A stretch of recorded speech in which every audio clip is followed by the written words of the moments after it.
Hello everybody, I am Tasso Barbosa and this is my final project for CS120B. This is a keypad hero based on the game Guitar Hero, and here I am using a microcontroller ATmega1284. I turn on, it gives me the instructions. When I press 0 to start, and lights will fall down, and I have to press these buttons to make my score higher.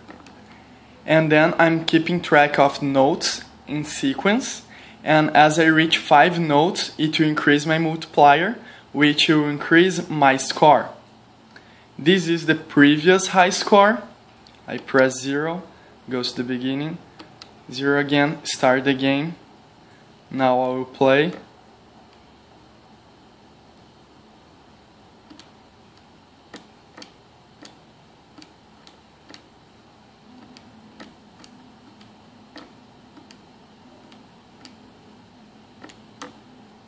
I set a new high score.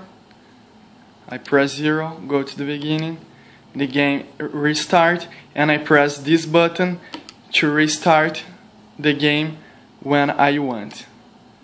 Go back, I restart, and that's it. Thanks for watching.